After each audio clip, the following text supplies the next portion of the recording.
I've had a blog at chris.perillo.com for the better part of 8 years now, or right around there.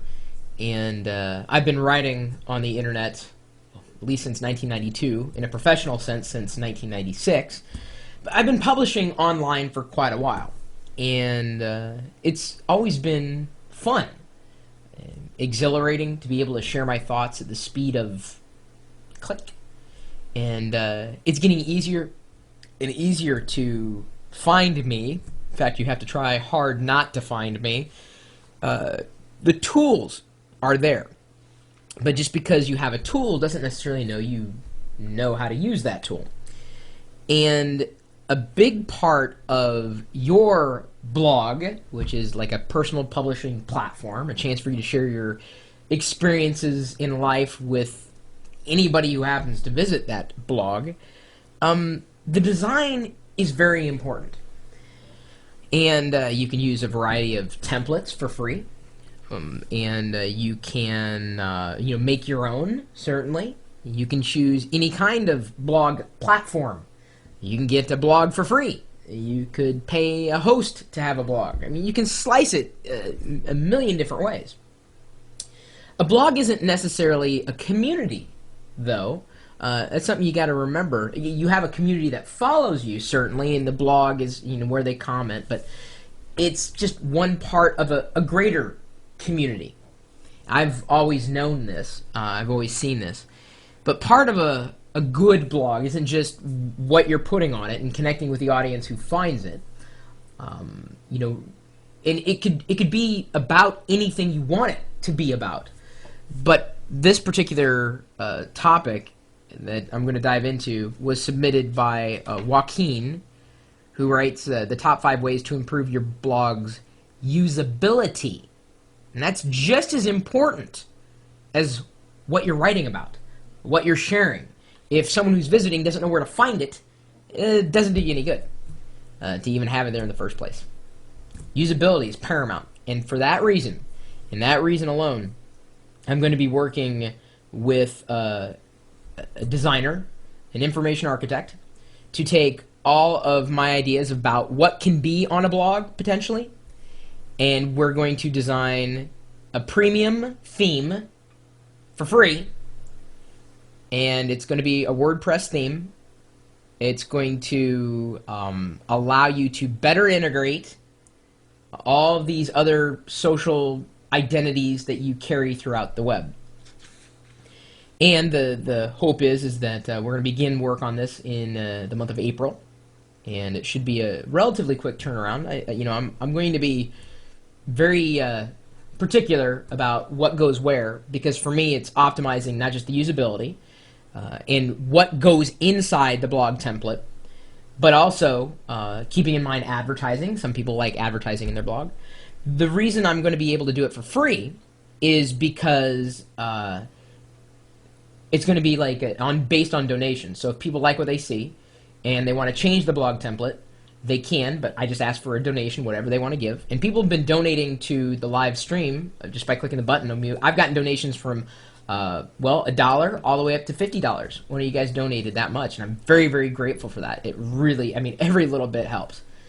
But I'm also going to include in the blog template some default links. And hey, it's a free blog premium. Trust me, when you see it, you'd expect to pay for it if it turns out the way I expect it to turn out. So my blog design is about to change pretty dramatically, and you'll be able to use the same template, at least if you have a WordPress blog.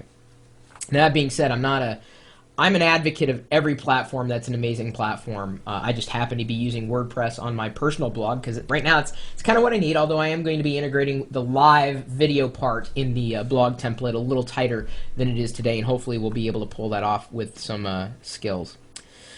So some things to keep in mind when it comes to your blog's usability, no matter what you happen to be using. Number 1, be predictable. When you want to know what a site's about, the first thing that a visitor looks for is an about page. When they want to contact the owner of a site, the first thing to look for is a contact page and a link. When we want to leave a comment, we usually look at the bottom of the post. When we want to subscribe to a blog, we look for the subscribe button at the top of its sidebar. These things are so common that they've become standards, things we expect. When we can't find the standard, we look for the next most similar thing. By adhering to these predictable standards, I suppose he's using that term loosely, you're actually making it as easy as possible for your blog's visitors to do exactly what you want them to do. Sometimes being predictable is not a bad thing. Number 2, be obvious. Look down at your keyboard and you'll probably be able to spot at least one key that you've never noticed before, either because you've never had a need for it or you don't know what it does. It could be the most useful key ever, but our hesitation when confronted with the unknown has probably stopped you from ever pressing it before. What if it deletes everything you just wrote? We don't like not knowing what the results of our action will be, and so it goes with your blog. Non-obvious links and buttons will rarely ever be clicked. Would a new visitor know what this does or where it leads? Number 3, subtract the unimportant.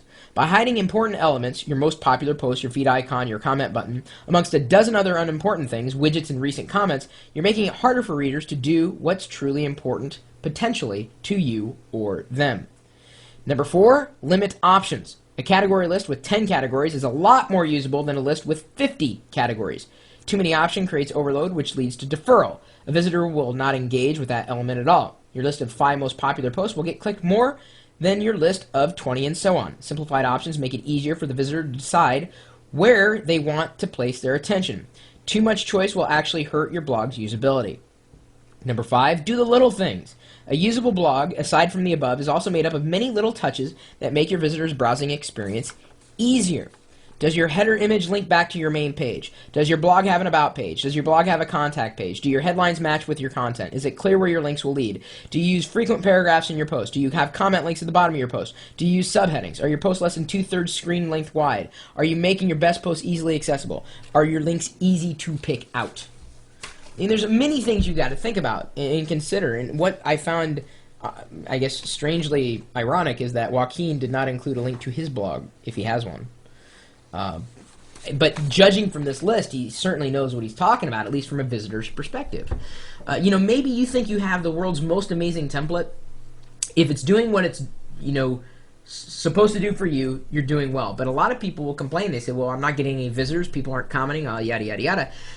Small touches make all the difference in the world. I mean, just huge, gigantic differences in the way that you write a headline, how you format your post, where you format those things, how easy it is for people to follow. Some people have admittedly complained that I put the live video in my blog. I embedded it so it's streaming. I have no choice but to do that. And the reason why is because there have actually been people who had no idea I was live streaming. Like, seriously, they'll say, I had no idea you were doing this. And the problem is that they'll come to me for advice, and then suddenly they'll come to you, the rest of the community, for advice, because they see I'm doing this live streaming thing. Or they don't know where it's at, despite the fact that I say it at the end of every single video that I do, over 1,000 of them, they still don't know. And that's fine, because we all get busy. We either write our own blogs, we read other people's blogs, we are doing things. We get busy.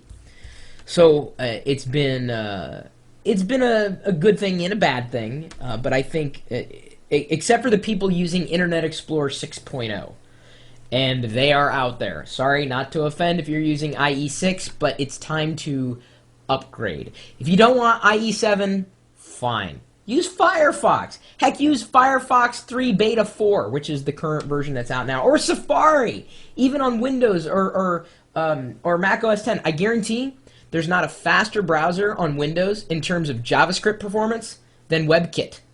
That's pretty much Safari. I mean, it trumps. The speed and performance is like night and day. And in the day and age where a lot of people are throwing JavaScript and all these fancy scripts on a page, you need a browser that can handle it. Internet Explorer 6 cannot handle it. Even Microsoft has admitted this.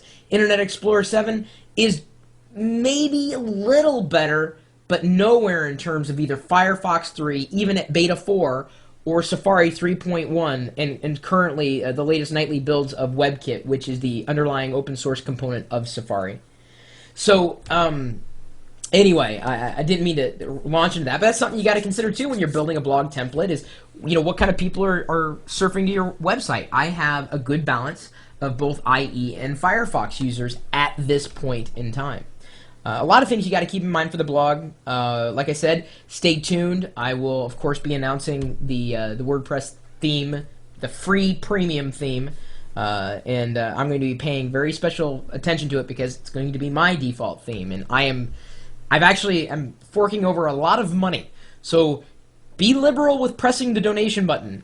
I'm sure we'll get some feedback, but I want to make this like, oh, I have to run that theme. And we're going to even put some things in it where you can customize this, that, and the other thing with relative ease.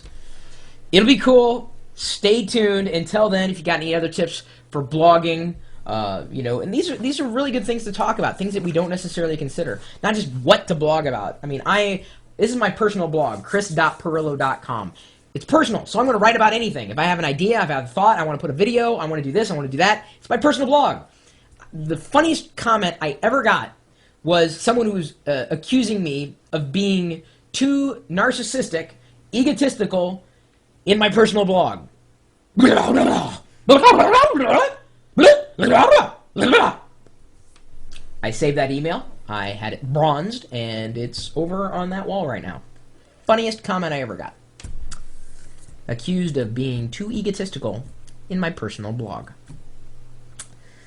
My email address is chris@pirillo.com.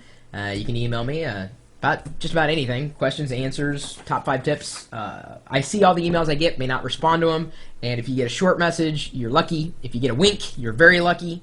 That's usually how I respond. You know what I'm talking about. Everybody who's emailed me before. Well, that's all I get. I pour my heart and soul out, and all I get is a wink. Sorry, I get a lot of email. I invited a lot of email, but I get a lot of email too.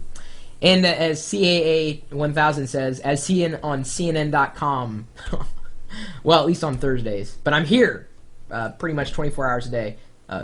Maybe not in this desk, but the chat room certainly is. And we're typically talking tech. And right now we're waiting for you to stop by, so what are you waiting for? We're at live.pirillo.com. We'll see you later.